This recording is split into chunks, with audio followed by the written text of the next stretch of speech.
we have a particularly distinguished panel that's here to participate with us, and we're looking forward to having a good discussion. This summer, we're marking the 70th anniversary of the outbreak of the Korean War in 1950. It was a bloody and brutal conflict. The consequences are still very much affect the people who live on the Korean Peninsula.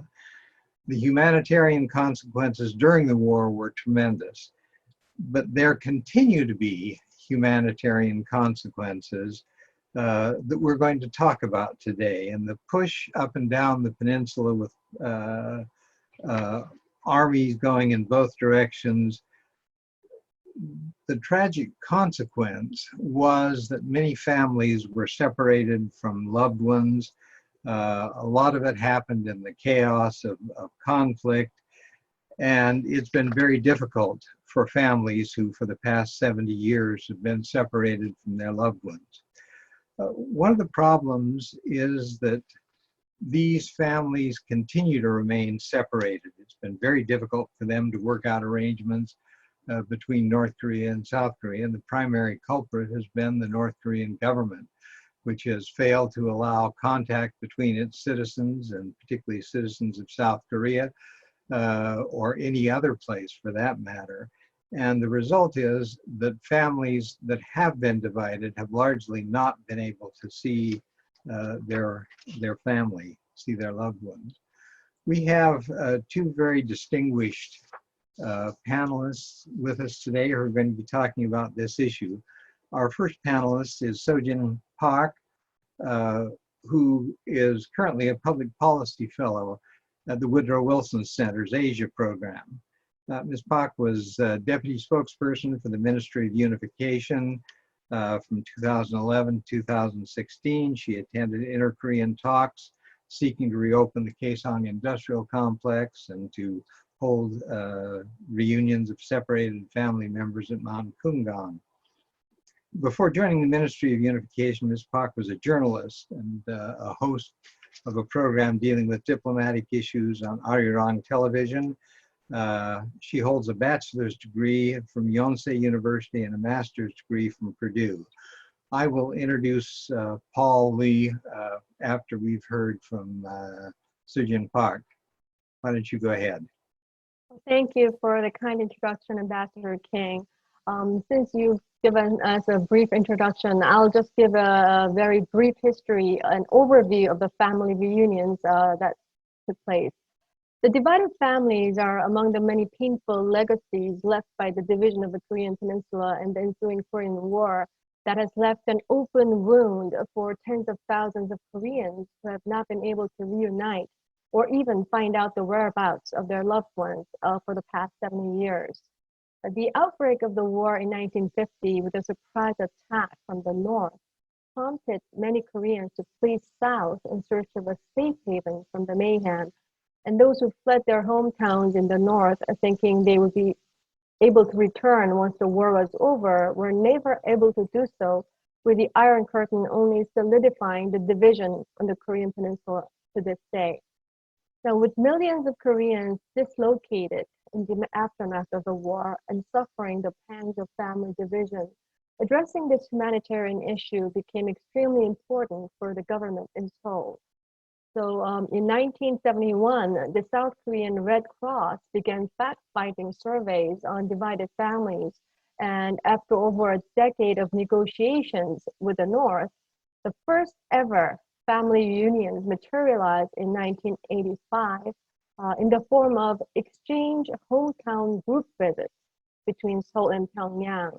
But this pair of exchange visits between families in South and North Korea ended as a one-off with no additional reunions for another 15 years.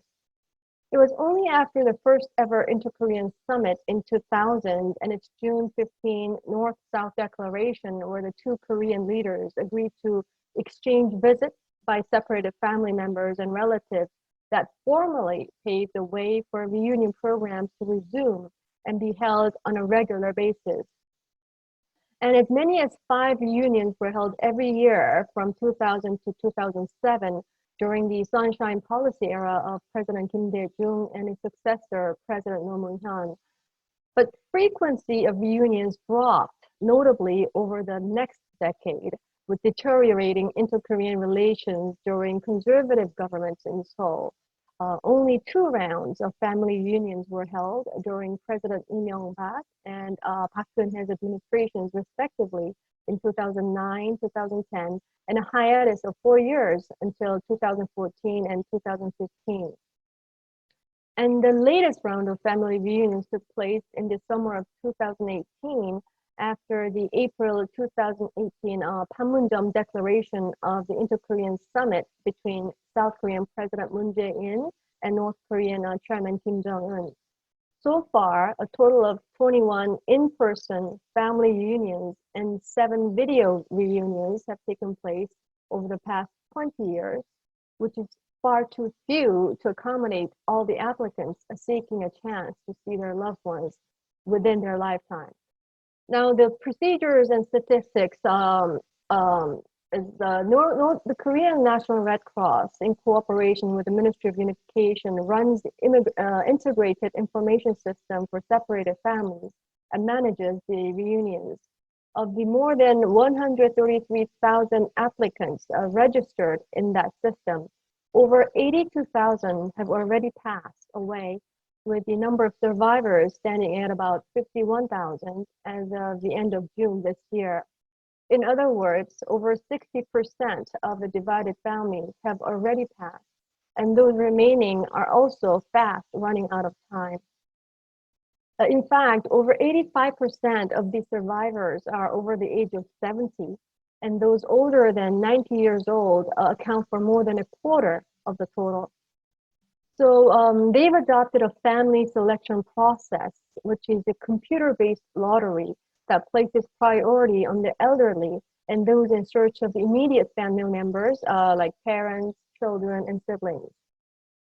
In the process of selecting the families for the Inter-Korean government-sponsored reunions, the divided families in South Korea were able to learn about the status of some 60,000 relatives in the north, which is, better than nothing. Yet, fewer than 5,000 families, or 24,000 individuals in total, have been able to participate in these in-person family reunions held on Korean soil so far. That's roughly 18% of the total applicants. While there have been 7 rounds of video reunions for some 550 families at designated government facilities in the mid-2000s, they've been halted for over a decade now. So when we do the math, an annual average of some 820 individuals were able to meet with their divided families over the past 20 years. At this rate, it would take some 60 years for the remaining applicants to get their turn for a reunion, and that is if the 70 and 80-something elderly can survive another 60 years. So what are the main obstacles? As you correctly pointed out, Ambassador King, it's North Korea. Why can't they speed up the process or hold more and bigger family reunions? The biggest obstacle to this resolving this issue is the reluctance on the part of North Korea, which has resulted in intermittent reunions capped at 100 divided families from North and South Korea respectively, even when they do agree to host families. And why is North Korea holding back? There are a number of reasons North Koreans balk at family reunions. First is North Korea takes a political approach to this fundamentally humanitarian issue, with South Korea surpassing North Korea in almost all aspects except for nuclear arms. Pyongyang does not have much leverage over Seoul, and well aware that family reunions are among the most important inter-Korean projects sought after by the South, North Korea is not inclined to give away this valued bargaining chip very easily. But I think perhaps just as crucial to North Korea is that is the fear of the South Korean influence seeping in through more regular and direct contact between citizens and their relatives from the South. For example, when we even watch these reunions on TV, the South Korean members of the same family appear much wealthier, freer, and even look younger than their peers in the North, which could make North Korea families question why and become envious of their better off relatives in the South and admire the South Korean ways in comparison. So for these reasons and else more, North Korean authorities not only prep the families with the ideological sessions before the reunions, but also afterwards, so as to drain any capitalistic ideas and influence that they may have come into contact with in the course of participating in these family reunions. What was striking for me when I attended these family reunions in 2014 and 2015 was to notice how the North Korean elderly men came in the same style of suits and hats as if in uniform, and how many of the women wore traditional Korean dresses that were made of extremely thin material suitable for the summer season when it was in the cold of the winter. So there's also saying that they even provide gifts for these North Korean residents to give to their relatives so that they don't appear lacking. Now, the future outlook, given such a reluctance and sensitivity on the part of the North Korean regime, family reunions are hosted only if and when Pyongyang feels the need to use them as a leverage to attain their other objectives. And if history is in any indication, family reunions were held most frequently in times of good and active inter-Korean relations, with long breaks or no reunions under icy relations. And that's why it's important to institutionalize family reunions as a humanitarian issue that does not get swayed by political climate or development.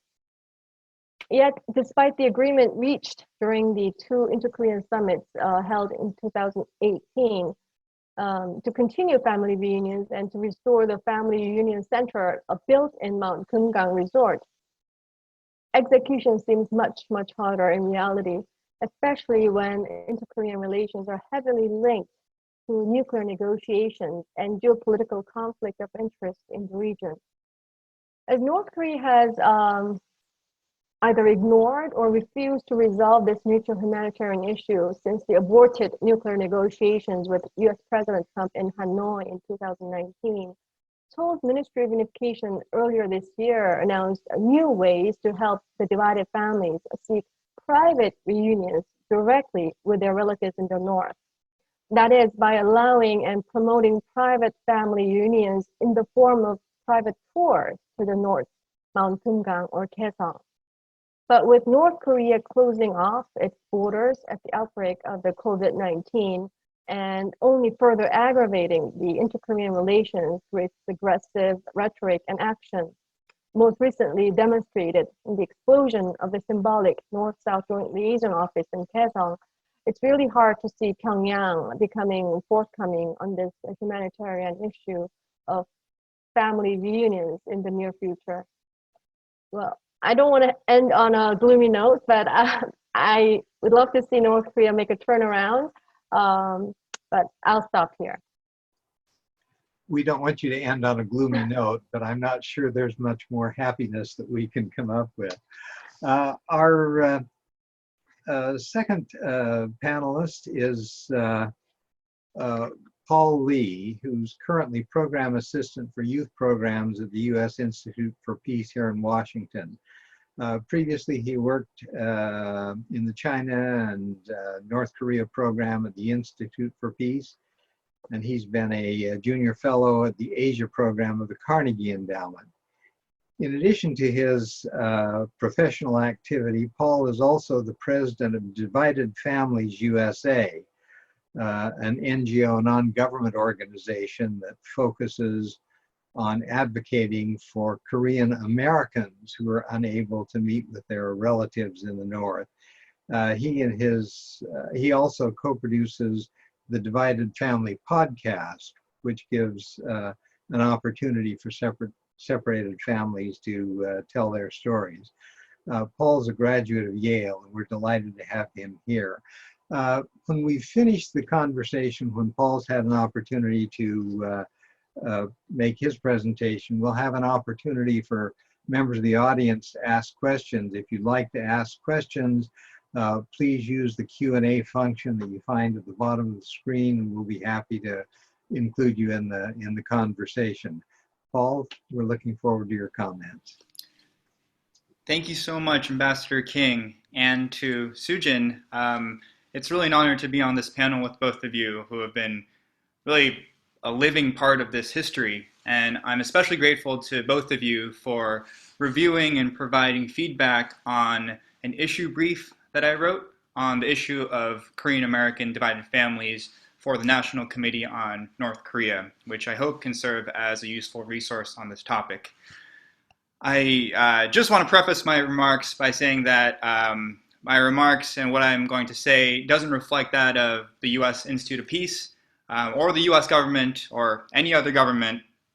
It's just my personal views, and mostly through my experience of Divided Families USA, which, as Ambassador King mentioned, works on advocating for a formal mechanism of family reunions for elderly Korean Americans. I think it's kind of ironic that what I do at my full-time job is regarding youth, and then my volunteer work is regarding very elderly people. But anyways, I wanted to share a quick anecdote because I thought it was very relevant. Just this morning, I received a call from a 86-year-old man in Falls Church, Virginia. Mr. Lee, he is a dual citizen of the U.S. and South Korea. He has his mother, older brother, and younger sister in North Korea. His hometown is in Pyongan, Northern Province in North Korea. And he has lost contact with them. He was able to exchange letters with them until the early 2000s, but he hasn't heard of them since 2003. And he contacted me saying that, one, he still has hope and wants and has a desire to find out what happened to his family members in North Korea. And two, he wants to share his story so that even after he passes away, other people, other generations will know about his story. But three, he mentioned health concerns and political concerns as well, that he might not be able to travel to North Korea, even if there was a reunion program. Now, I'm sharing this story because I think it's very relevant to what I'm about to share with you all. And I hope I can give you three takeaways from my remarks. The first is that I think Soojin gave a very comprehensive overview of Korean divided families. But the first point I'd like to make is that for some reason, many people know about Korean divided families, but very few people think about this as an American issue. Not just one that the U.S. has at stake, but one that involves American citizens, including veterans, including other public servants. The second point I'd like to make in my remarks is we all know that Korean divided families are a very tragic issue. And there are other Korean divided families as well, including more recent North Korean defectors, adoptees, Zainichi Koreans in Japan who are repatriated, abductees. But I want to focus on takeaways from lessons from the past. And I would love to ask some questions to Ambassador King as well, because he has been such a champion of this issue while he was the special envoy. And finally, I would like to challenge everyone and encourage you all to think critically about the current mechanism we have for family reunions with North Korea. Given recent developments, especially with the pandemic, it seems that face-to-face reunions, again, as Soojin mentioned and as the South Korean government acknowledges, might not be the most efficient or effective way at achieving closure, which is something that I would like to end on. So I'm going to share a graph here with the list of ages of the 98 individuals. These are elderly Korean Americans who have registered on Divided Families USA, our private organization's registry. So as you can see, these are all individuals. They're spread out all over the United States, mostly in major metropolitan areas. So the LA area, New York, New Jersey, DC, and Seattle as well are some of the main areas. And as you can see from this graph, it really mirrors the South Korean divided family population. I believe the average age of the South Korean divided families is about 81 or 82, and you can see that it's probably even greater in the Korean American case. I think the point that I would like to illustrate here in terms of giving an overview of Korean American divided families is the sheer difficulty of accounting for Korean American divided families.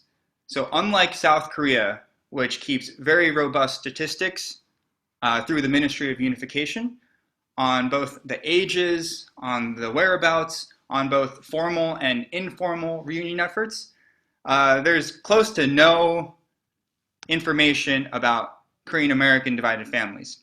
And I think there are two main reasons for this, of the difficulty of accounting for them. The first is, as I mentioned, there hasn't been a systematic whole of government or comprehensive effort to trace Korean American divided families. But on the other hand, there's also a great amount of shame and distrust and cultural and language barriers for a lot of these elderly Korean American divided families that have deterred them from coming out of the shadows and saying, I'm a Korean American divided family member. So we see the number 100,000 being thrown around a lot. As we can see from what Soojin mentioned, over 60% of those registered on South Korea's registry have already passed away. And just the 98 people on Divided Family USA's private registry, they're quickly passing away as well. I think it's clear that time is running out for these Korean American divided families. I think a key statistic to mention here, though, is that we can understand Korean American divided families, I think, from South Korea's statistics. So from a 2018 survey, what really struck me about a government survey from 2018 in South Korea, which showed that 92% of divided family members in South Korea expressed a desire to know what happened to the relatives in North Korea, while 75% expressed interest in participating in a reunion program in North Korea. What makes the issue of Korean American divided families distinct is that there has not been an official channel for face-to-face reunions, but also for reconnecting with their families in North Korea. What I'll talk about now is briefly walk us through some of the grassroots activism and past efforts at reunions, most of which have not ended in a success, unfortunately, but I hope that we can glean some takeaways and some opportunities for moving forward, especially given that there are some rumors of the Trump administration looking to have a breakthrough on a summit level with North Korea later this year. As I mentioned, Korean Americans have not had an official pathway for reunions, unlike South Korean citizens. So they've had to resort to two primary ways to try to reunite with their families. The first one has been with the North Korean government through informal ways. So there is a North Korean Workers' Party agency called the Association for Overseas Compatriots, which has a connection with a organization in the United States called the Korean American National Coordinating Council, KNCC. And over the past several decades, along with the DPRK mission to the United Nations in New York, which has served as a de facto diplomatic office, some Korean Americans have been able to connect and reunite with their family members. The other method has been through third-party brokers, either ethnic Korean Chinese or Joseonjok, or through brokers in other countries such as Canada. As I mentioned before, though, given the shame and a lot of the Cold War mentality and ideology that a lot of these elderly Korean American divided family members have, many of them have been very loath to engage with these either brokers or North Korean government organizations. One, because of the political values, but two, because of the unpredictability and the unreliability. I do think, though, that since the early 2000s, there has been a strong level of US governmental and grassroots support for US North Korea family reunions. We've seen this in the North Korean Human Rights Act of 2004 and when it was renewed. We've seen this in language about Korean American divided families in the National Defense Authorization Act, in the Senate State Foreign Operations and Related Programs. We've seen this in most recently in two pieces of legislation which passed the House of Representatives in March of this year. The Divided Families Reunification Act, introduced by Representative Grace Meng, and HR 410, introduced by Representative Karen Bass.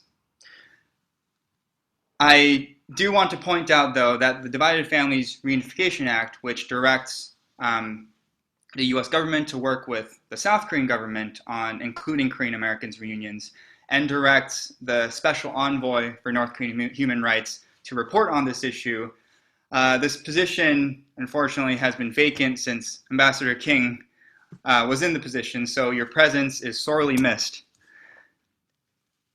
I want to point out here that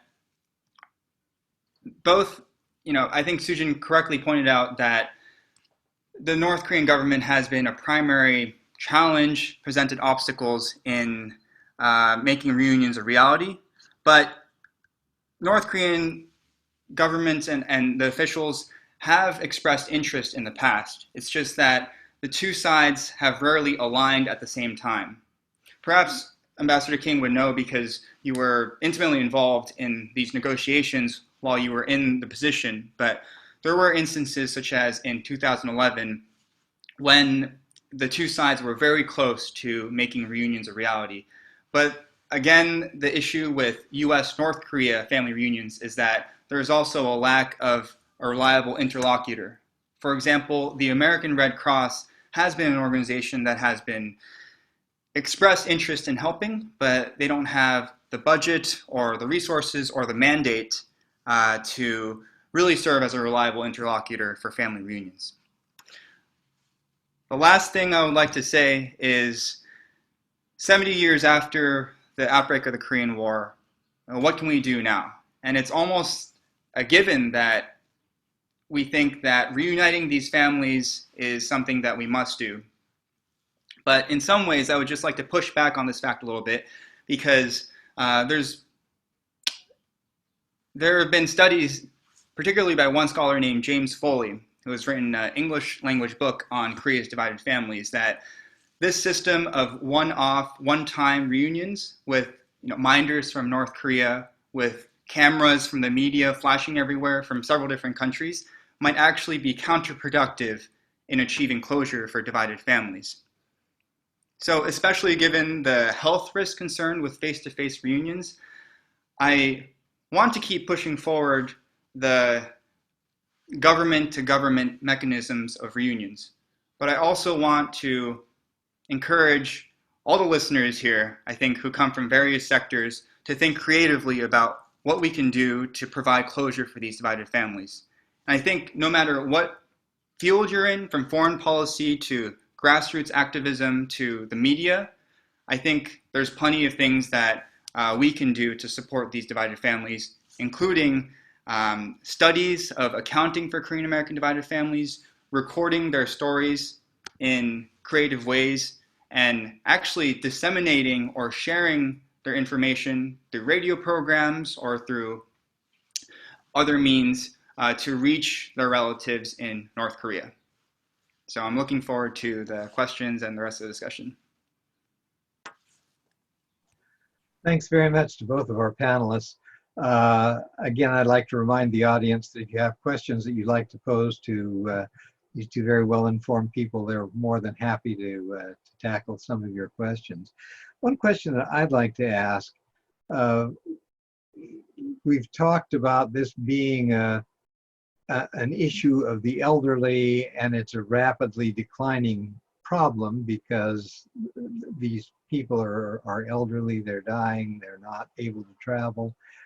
Is there any interest on the part of younger family members who may not have been alive at the time families were separated during the Korean War, but who have an interest in their family and who their relatives are in North Korea?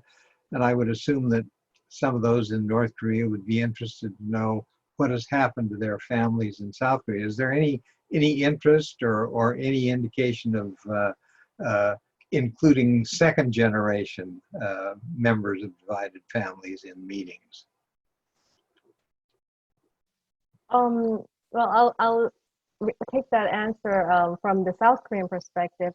I have not had any had to look at a specific survey with the statistics on that particular topic, but generally speaking, the interest has waned very much every year, over the years, and by the year, I think, with as you said, the first generation of the divided families passing away. The younger generation are less interested, so I think there's not much of a drive or engine to pursue this the separated family reunions as much as in the past decades when the government felt a kind of pressure to do so. But having said that, I do think having attended some of these sessions accompanied by these very young generations, because these elderlies needed assistance to move. There were some in their 20s as well who accompanied their grandfathers or grandmothers. And it was an eye-opening experience for these younger generations to just see for themselves the sorrow and the reality and experience it. So I think it's important to make people, if not directly, at least indirectly, realize how dire humanitarian issue this is. And it's important, like Paul mentioned, to provide this kind of closure for these people in their lifetimes. Yeah, if I could quickly add on to that question, I think from a US perspective, it's even more difficult. I think there's definitely a high level of interest among younger Korean Americans, but in terms of actually joining the reunions, if there ever was one, I think the language barrier, the fact that most Korean Americans from the younger generation are not able to converse in Korean with their grandparents, I think that also presents a barrier.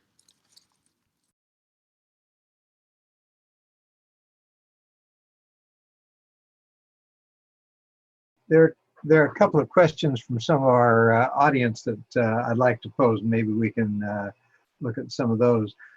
Terrence Matsuo said, are these barriers to bringing families together beneath the level of, are there ways to bring families together beneath the level of in-person meetings?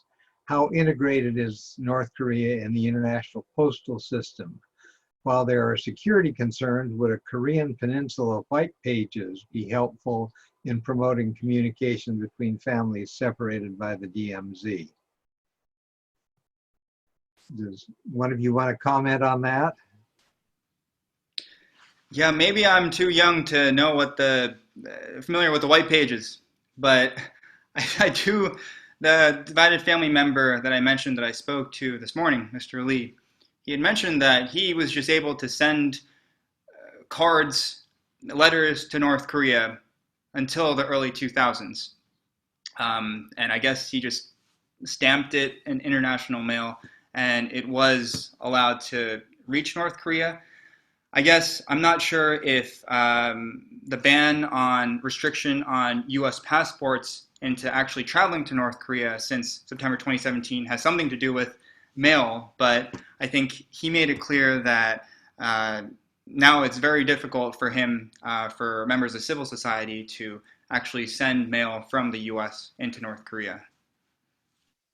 I know about the Korean side that it is not possible for South Korean citizens to use the postal system to send mail to North Korea because officially it's not integrated, and there is still, although there are many issues or controversy over the national security law in Korea, it's technically not allowed to communicate with the North Koreans without the permission of the Korean government. In-person meetings in some ways are easier to deal with. The North Koreans are happier in some ways, I think, because they can monitor more carefully what's going on, because those meetings have all taken place in North Korea and they've been carefully monitored when they've occurred. Let's go, there's another question or two here. A question about the contact was mentioned between persons outside the DPRK and those inside. What was the modality of the correspondence? This is following up basically on some of the same questions we've talked about before. And basically, it's very difficult corresponding by mail. And that makes it very much a problem. Another question here. If an if a Korean American would like to join the informal channel that's connected with North Korea, what are the steps? Is there a way of doing that? Paul, do you want to start on that one and give us some of your experience about what families have been able to do? Sure. As I mentioned, Korean Americans have been able to liaise with organizations like the Korean American National Coordinating Council, which I believe is still active according to a recent source, and they apparently still receive I think 20 to 30 applications a year to reunite with their family members in North Korea. And again, according to the source, it costs about $300 to actually pay this organization and try to make the link. Unfortunately, the success rate, I think, has been dismal. I think around 10% of this organization able to trace and reconnect with families in North Korea. Do you have anything you want to add, Soojin?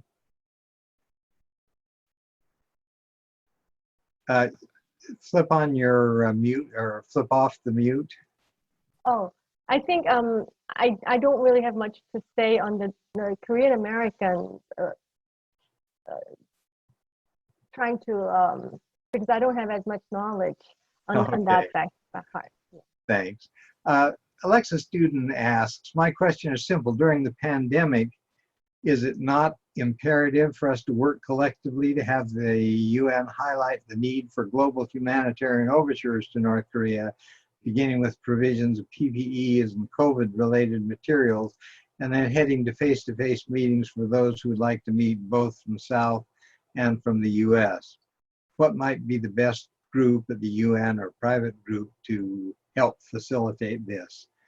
The Harvard-based health workers, the Eugene Bell Foundation. Any thoughts on the pandemic in connection with what's going on here?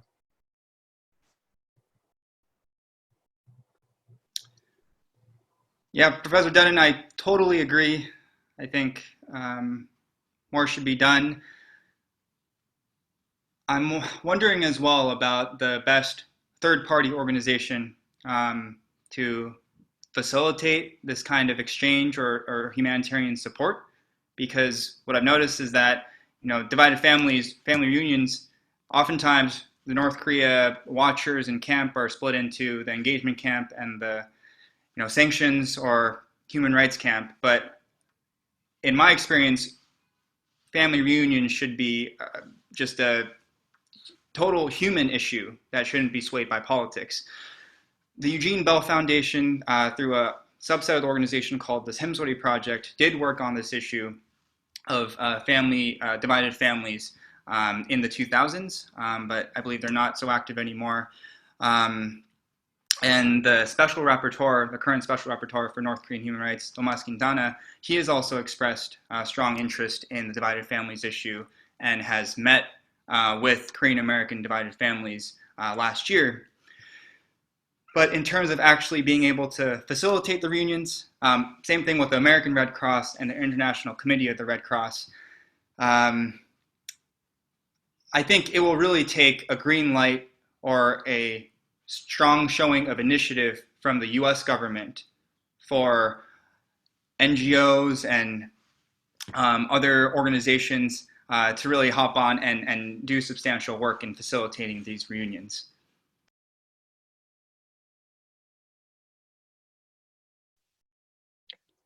I agree with Paul completely that even though there is much interest among the grassroots and the civic groups on this topic, when it involves North Korea, for things to get done, to materialize, the government needs to take the initiative to at least initiate, because there's only so much these groups can do despite their fervor and all their efforts. Unless the government can take the initiative to help them push this drive at a level that North Korean authorities kind of grant or support for whatever reason, it's really hard to get beyond any kind of a result. Good. Sandra Fahey asked, as survivors of the Holocaust aged, there was a huge push to record as many survivor testimonies as possible. How could we motivate Americans and Korean Americans to create a similar oral and visual archive recording survivor testimonials of divided families in the USA and South Korea? Go ahead, Paul. Yeah, Dr. Faye, I am so glad you asked this question because it's something that I've been thinking about a lot. As Ambassador King mentioned, recently I've been working on a podcast that features different stories of family separation. And recently I interviewed a researcher from the United States Holocaust Memorial Museum in Washington, D.C. And I was just amazed at the wealth of resources and stories that they have on the Holocaust, not just from the US, but from all over the world. And I think it's just a tremendous amount of resources, effort, bandwidth that has been spent on tracing and reconnecting these families, even after they have passed away. It would be amazing to have a counterpart to something like that for the Korean diaspora or Korean divided families. I think this is where members from other sectors and other fields like media or other parts of civil society can come in, whether they're Korean American or not. I think just in terms of messaging, I think what really hits home for me is that in my eyes, these Korean American elderly divided family members are in some ways the last surviving, or one of the last surviving human links between the US and North Korea. You have the prisoner of war remains, you have a small number of North Korean defectors in the US, but by and large, in terms of the human face of the link between the US and North Korea, these elderly people are what I see. So if anybody else is interested in working on such a registry or oral history project, please contact me. On the part, I mean, I really hope that can be initiated because I agree it's very important for so many reasons. And in South Korea, actually, there is a project that is an ongoing project to have the recorded video messages of the survivors who have not yet reunited with their divided families, yet want to, even if they pass away, leave something should the other member have a chance. So they've already have over 22,000 recorded video messages of these separated families in South Korea that have yet to be delivered to North Korean families. And also they have this project to preserve the DNAs that even if,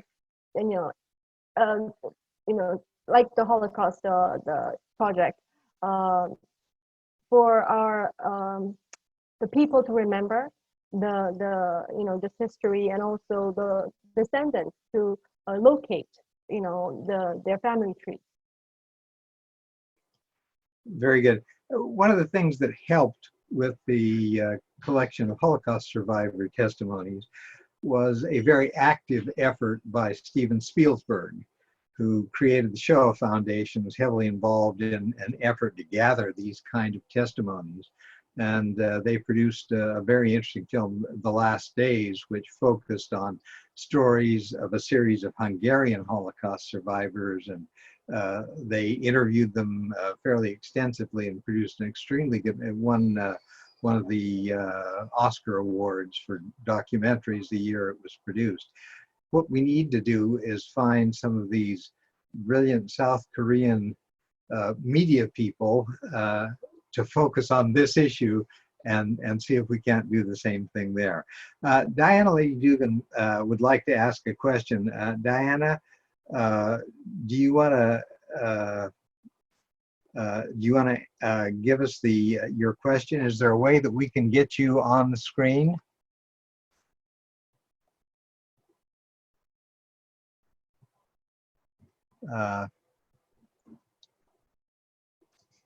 Yeah. Okay, can you hear me now? Can you hear me now? Yes, we can hear you. Okay, well, if you can't see me, that's all right. Ironically, the question that I was going to pose was sort of picked up by someone else. By way of background, I served for a number of years as a United States ambassador and administratively assistant secretary of state and other things in government, mostly dealing with technology and information technology. But I may be the only person in the whole Zoom room who was actually in Seoul when the Korean War started and remember it. So I am older than a boulder.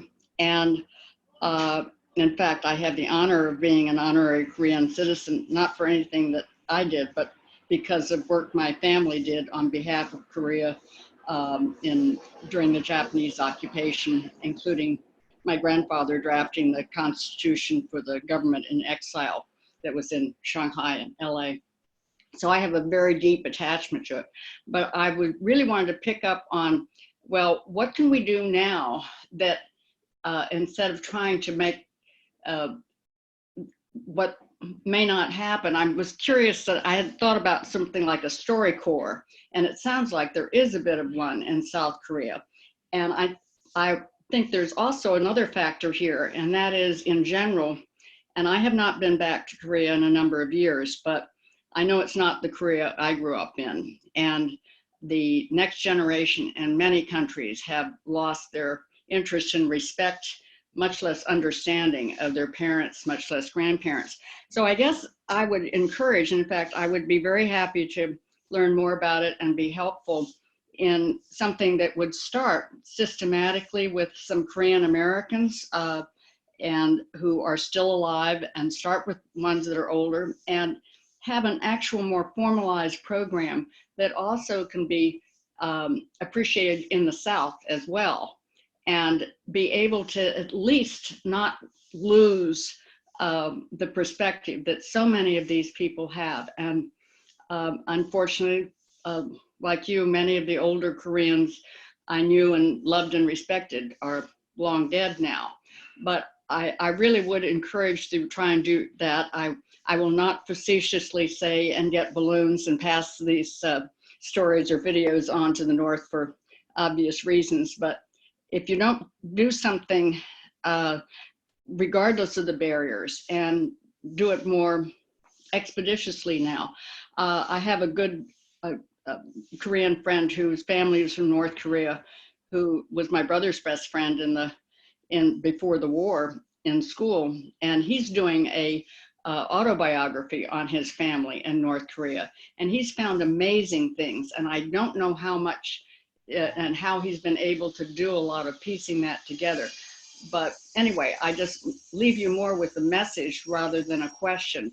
And that is, first of all, applause to you all for what you are doing. And it's also important beyond Korean heritage, it's important to everyone better understanding how the world was, especially in a time now when everyone's suddenly saying, gee, things aren't always going to be the same. And the smugness that societies have developed, and particularly rested upon the next generation. I think you can do something compelling that would be a model for a number of people, but particularly Korea, because of the basically very homogenized and family-oriented culture. Thank you. Thanks very much, Diana, for your comment. And thanks for your very personal insight into what was going on at the time you were there.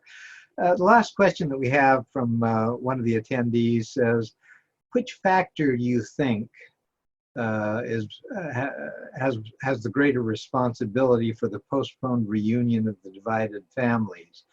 The United States or South Korean efforts, or the North Korean attitude? What's your sense in terms of, doesn't do a lot of good to place blame, but maybe we can explain why there are problems and where the problems are in that regard. Do you want to go ahead, Soojin, and give us your thoughts? Well, like you said, I don't want to put a blame on, one particular actor, because like the saying goes, you can't, make a sound, you can't clap with only one hand, right? So all involved parties are at fault, I think, for failing to help these, separated, divided families to reunite, at least for once, in their lifetime. But I don't want to sound too sided, but for this to happen, I think it's North Korea that has the key. Because, it's a very isolated, secluded state that the citizens do not have access, and the residents don't have access to the outside world, even the internet. Of course, they have like illegal access, but usually it's only to China. So the key is in North Korea's hands, and although I cannot agree with their ideas, since they have the keys, I think we need to work with them to make this happen without sacrificing too much on our principles, but yet compromising in some ways to help this materialize. Very good. Thank you very much. Paul, would you like to add a closing comment here?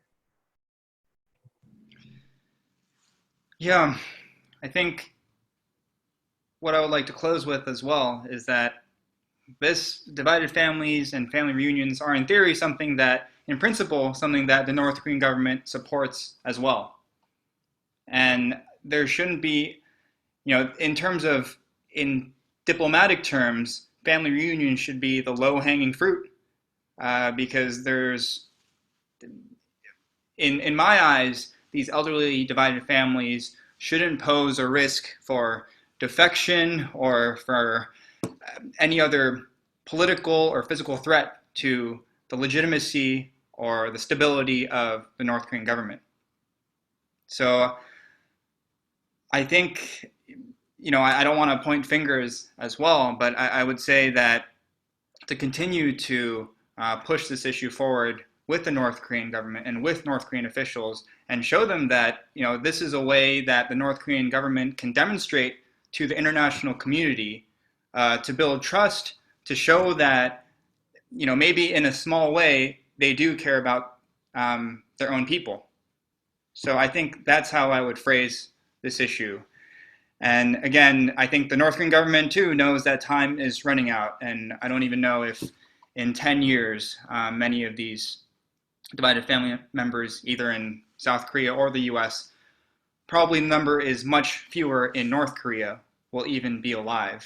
So I think it should be an issue that the North Korean government, and it is an issue that the North Korean government is considering as well. I would just like to again make the point that we should think carefully about the system of family reunions that have been in place and focus on, one, ascertaining the status of relatives in North Korea, and two, establishing some form of connection and communication, whether it's video calls, letter exchanges, so that there is continued opportunity for closure between the divided families. Thanks very much. I think we've had a very interesting discussion today and covered a wide variety of issues.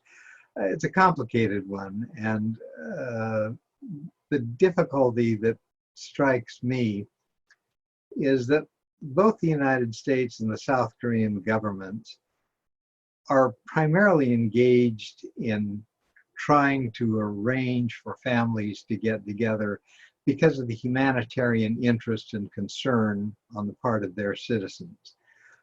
North Korea, on the other hand, has far less concern about the individuals in North Korea. And I think the real problem is that North Korea wants to be able to use access to their own citizens by their relatives to get something from South Korea or from the United States. And that's, I think, where the problem is, because this is really a humanitarian problem. It's not a political problem. These are people who should be allowed to see their family, to meet with relatives. It's the kind of thing that in most countries, people recognize it immediately as having value. Thanks so much for the discussion. It's been very interesting. I appreciate our panelists. You can give them applause. We won't hear it, but we thank them for their efforts and wish them success as they continue what they've been doing. Thanks very much, and we'll look forward to seeing you again on another KEI webinar. Thanks.